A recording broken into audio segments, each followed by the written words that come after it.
apakah Rasulullah SAW mendakwahkan risalah iman ini, risalah Islam ini dengan menghina atau mencaci dan menghardik orang-orang yang tidak memiliki kefahaman atau memiliki kepercayaan ataupun menerima dari Islam? Tentu Assalamualaikum warahmatullahi wabarakatuh. Alhamdulillah sahabat-sahabatku semuanya dimanapun Anda berada yang senantiasa mengikuti dari perjalanan mengenal dari kekasih kita, junjungan kita Nabi Muhammad SAW. Tentunya kajian kita tidak lari dari membahas tentang budi pekerti akhlak baginda Nabi Muhammad SAW. Dan Allah Subhanahu wa taala pun telah menyatakan bahwasanya baginda Nabi Muhammad SAW adalah rahmatan lil alamin. Rahmat bagi seluruh alam. Jika kata-kata rahmat adalah kasih sayang ataupun suatu limpahan yang luar biasa kebaikan yang Allah Subhanahu wa taala tentunya berikan kepada kekasihnya, menutup dari para nabi setelahnya, tidak ada lain melainkan baginda Nabi Muhammad SAW.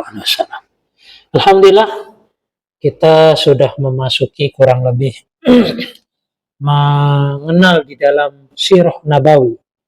Sirah Nabawi ini kurang lebih tertulis dikarenakan dari perjuangan ataupun risalah yang telah dibawa oleh baginda Nabi Muhammad SAW. Itu tentang agama Islam yang telah beliau bawa untuk menyempurnakan akhlak manusia sebagai manusia adalah makhluk yang terbaik. Di dalam Al-Quran telah dinyatakan kuntum khairu ummah, kalian adalah sebaik-baik dari umat. Jadi manusia ini dinyatakan adalah terbaiknya umat setelah dari baginda Nabi Muhammad SAW.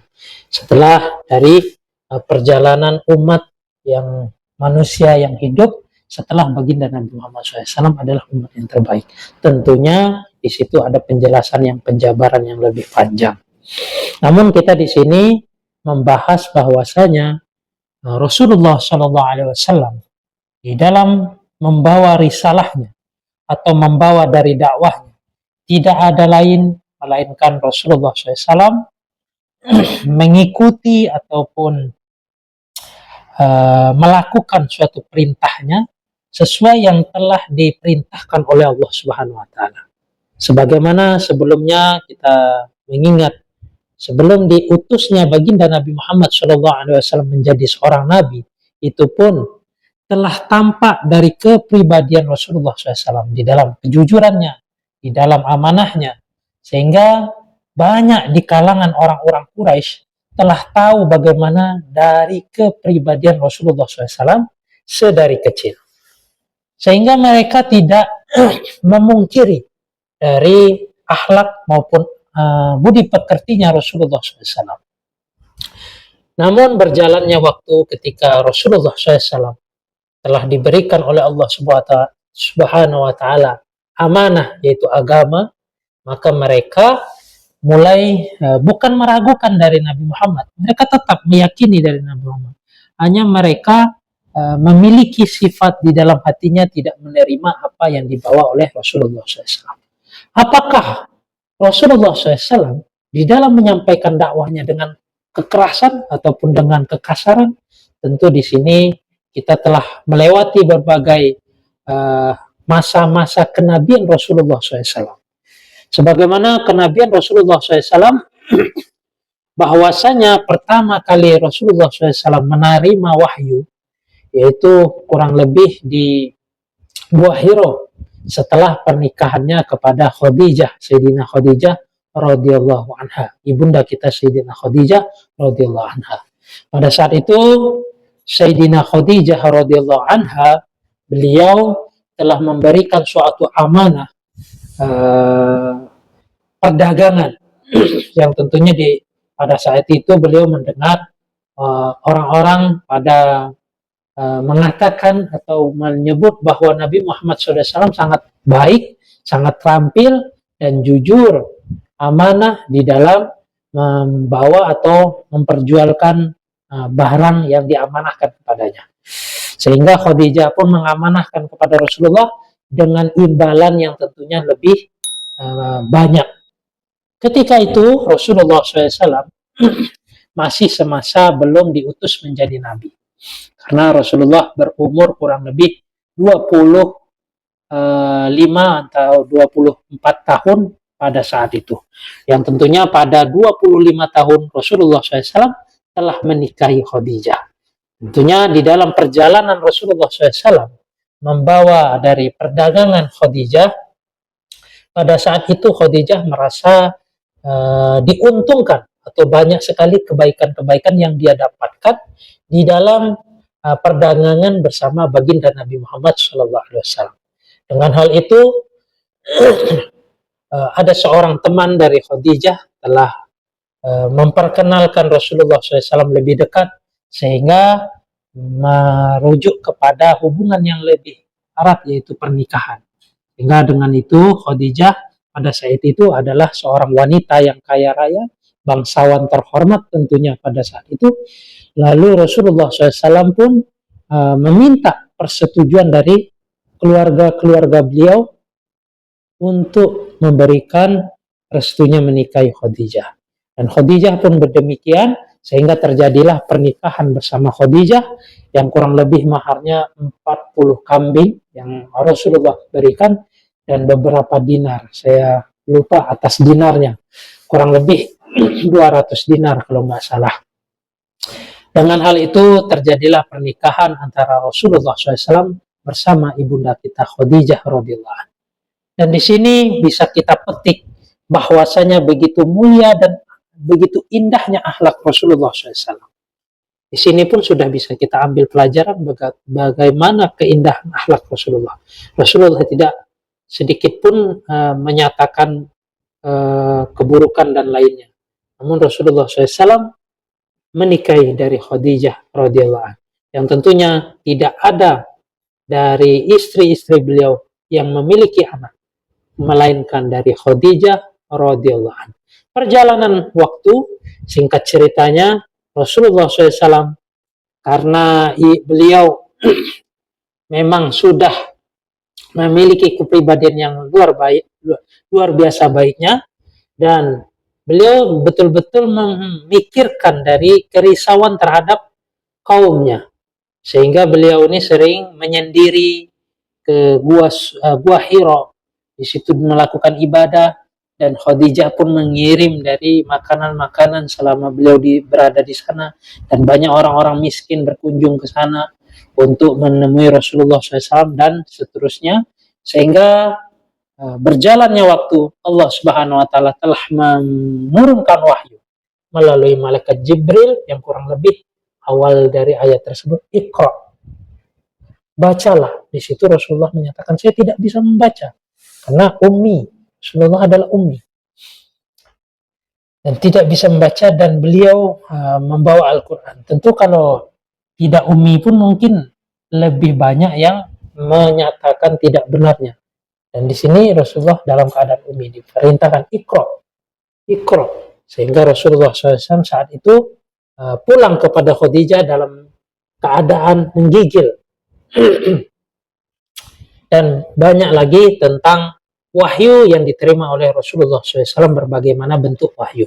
Di sini kita akan membahas apakah Rasulullah SAW di dalam mendakwahkan atau menceritakan risalah tentang agama Allah ini menjelekkan atau menghina dari Tuhan-Tuhan orang-orang selain Islam, atau menghina dari patung-patung yang dijadikan untuk suatu pandangan mereka dari bagian agama, karena mereka juga dahulu adalah orang-orang yang mengikuti dari Nabi Ibrahim alaihissalatu wassalam.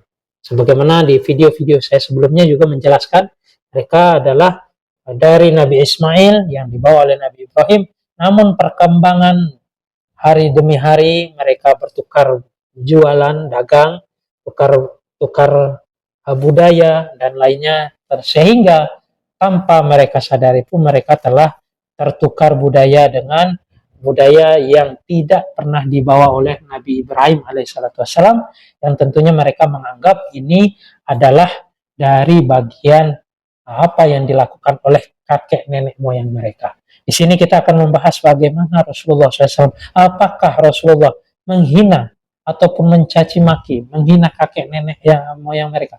Tentunya kita akan bahas hal tersebut setelah kita berdoa meminta keberkahan dari zat yang maha agung, yaitu Allah Subhanahu wa taala, melalui surat Al-Fatihah. Auzubillahi minasyaitonirrajim. Bismillahirrahmanirrahim.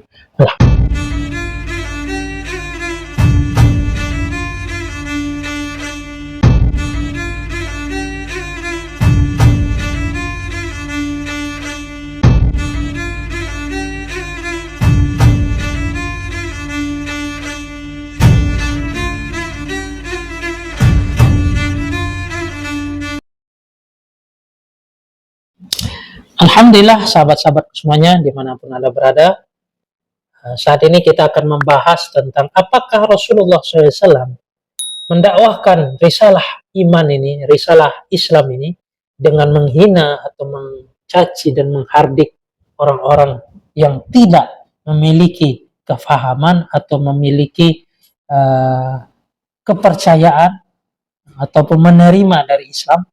Tentu di sini kita sudah membahas sedikit banyaknya beberapa bagian-bagian video yang telah kita lewatkan. Di sana sangat jelas bahwasanya Rasulullah SAW tidak pernah menghina ataupun mencaci nenek moyang dan lain sebagainya. Itulah akhlaknya Rasulullah SAW. Ini yang perlu kita petik dan pelajari. Begitu lembut dan hikmahnya Rasulullah SAW. Beliau tidak menghina dari kata-kata Lata dan Uzza dan lainnya. Dan Rasulullah SAW menyampaikan dengan penuh bijak dan hikmah. Tidak ada sebenarnya yang tersakiti hatinya. Namun karena ada sifat yang dimiliki beberapa pemuka-pemuka Quraisy yang tidak senang atas kejadian ini, ataupun mereka merasa memang hal tersebut penghinaan, padahal Rasulullah SAW berbagai sejarah telah menceritakan, yang telah kita lewati juga kajiannya, bahwasanya Rasulullah SAW menyampaikan dengan hikmah. Dan Rasulullah SAW mengatakan, wahai kaumku, wahai dari umatku, wahai dari kabilahku, apakah kalian yakin? Apakah kalian mengetahui diri saya ini tidak jujur? Apakah kalian yakin saya ini dengan kejujuran saya, dengan keamanahan saya? Maka semua menjawab, kami yakin. Kami betul-betul meyakini kamu adalah orang yang jujur, orang yang amanah, orang yang betul-betul baik. Maka Rasulullah SAW, apakah kamu akan yakin jika seseorang lari dari sebuah bukit, membuka bajunya, mengibar-ngibarkan bajunya? Ini menunjukkan suatu hal yang berbahaya telah akan terjadi. Kalian yakin? Tentu yakin. Maka saat itulah Rasulullah SAW menyampaikan, wahai saudara-saudaraku, wahai dari kabilahku, ingatlah, aku ini adalah utusan Allah. Di sini, aku ini adalah utusan Allah. Sembahlah Allah. Bahwasanya saksikanlah bahwa tiada Tuhan selain Allah. Tiada Tuhan selain Allah. Maka pada saat itu, jika seseorang tidak bisa menerima hal tersebut, ya karena mungkin dia belum bisa menemukan dari apa yang disampaikan Rasulullah SAW. Namun sebagian banyak dari mereka itu pastinya akan menyatakan hal tersebut benar, karena melihat dari apa yang telah dibentuk oleh baginda Nabi Muhammad SAW, tentunya dengan akhlak, dengan tidak ada menekan ataupun mengatakan buruk kepada yang lainnya. Hanya saja pada saat itu orang-orang Quraisy itu tidak menerima, karena agama dari nenek moyangnya merasa mereka dihinakan. Padahal tidak ada penghinaan, melainkan Nabi ini menjelaskan dengan penuh hikmah dan bijak. Dan Nabi mengajak tidak menyakiti sedikit pun. Begitu juga dengan Abu Jahal, begitu juga dengan Abu Lahab. Nabi tidak menghinakan. Namun kalaulah Allah Subhanahu wa taala telah menurunkan suatu ayat, itu karena kepribadian seseorang tersebut telah buruk sangat kepada Rasulullah SAW. Sebagaimana Abu Lahab yang telah diturunkan suatu ayat, tabbat yada abi lahabi wa tab ma aghna anhu maluhu wa ma kasaba ila akhir ayat. Yang tentunya di sini Allah Subhanahu wa taala telah menyatakan keburukan dari Abu Lahab, dan begitu juga ia telah memburukkan karena akhlak ataupun sifat dari Abu Lahab, terutama kepada istrinya. Istrinya ini tentunya dia bisa melakukan suatu hal yang mana dia ini membuat suatu kaum dengan kaum lainnya untuk berperang. Maksudnya ia ini memiliki pengisuan atau pengadu dombaan yang luar biasa. Sehingga Abu Lahab ini pun terpicu dengan hal tersebut. Yang tentunya yang menyebabkan Abu Lahab ini telah memerintahkan dari anaknya, yaitu kurang lebih 2 anaknya yang telah menikahi dari anaknya Rasulullah SAW, untuk menceraikan dari anak Rasulullah SAW. Na'udzubillah. Padahal banyak juga sejarah menceritakan, ataupun di dalam hadis Bukhari mengatakan, Abu Lahab ini ketika Rasulullah SAW pun lahir di muka bumi, beliau sangat gembira dan sangat berbahagia.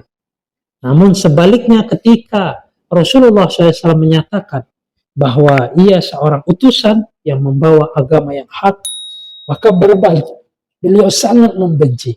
Sehingga apa yang terjadi, ia pun memberikan ancaman terhadap 2 anaknya yang telah menikahi putri Rasulullah untuk menceraikannya.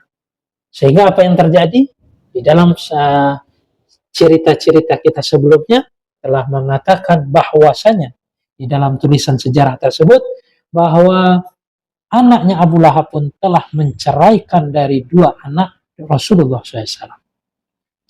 Begitulah kurang lebihnya bagaimana Abu Lahab sangat membenci dari Rasulullah SAW.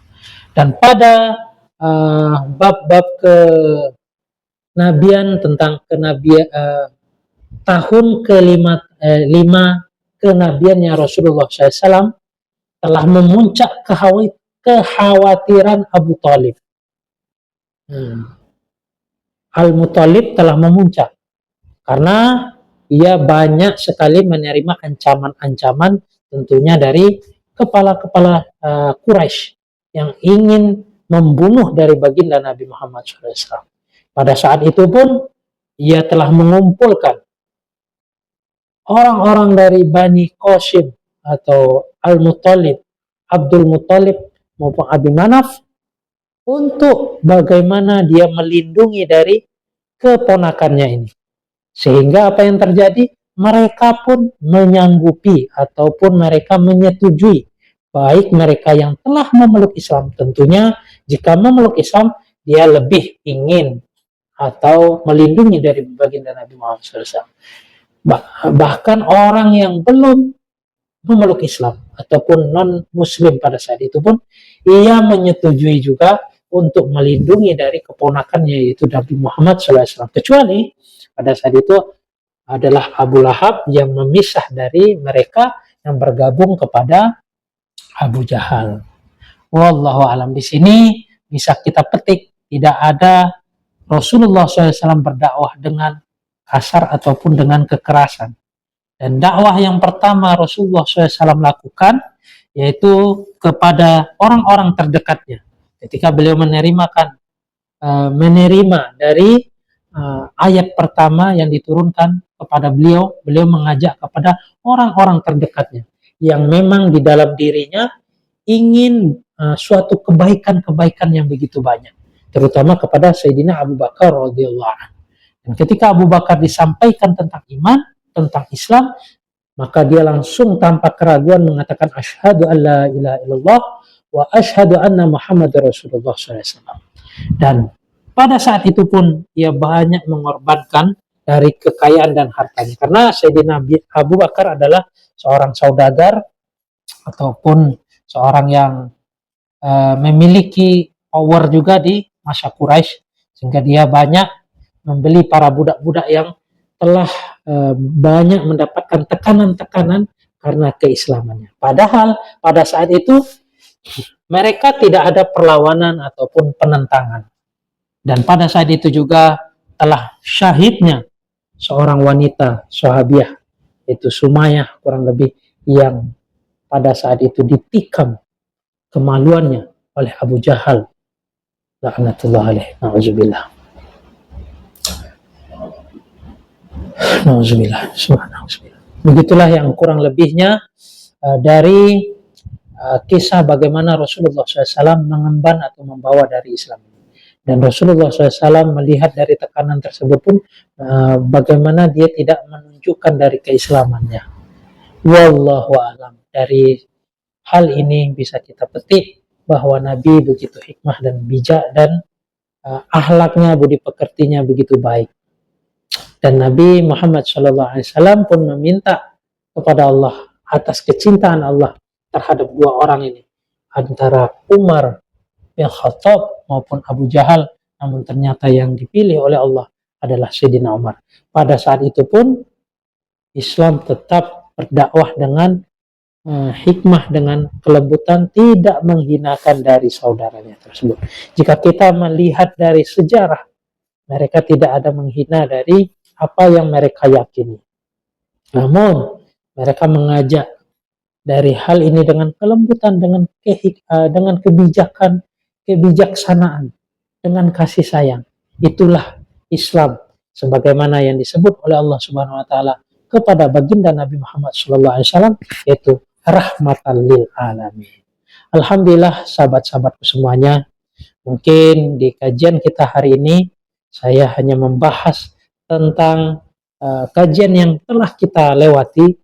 Ini sangat-sangat membentuk dari diri kita bahwasanya Rasulullah SAW dengan kebijaksanaan, dengan hikmah, dengan akhlak yang begitu sempurna, sebagaimana hadis-hadis dari kandungan-kandungan yang telah beliau sampaikan, yang tidak asing.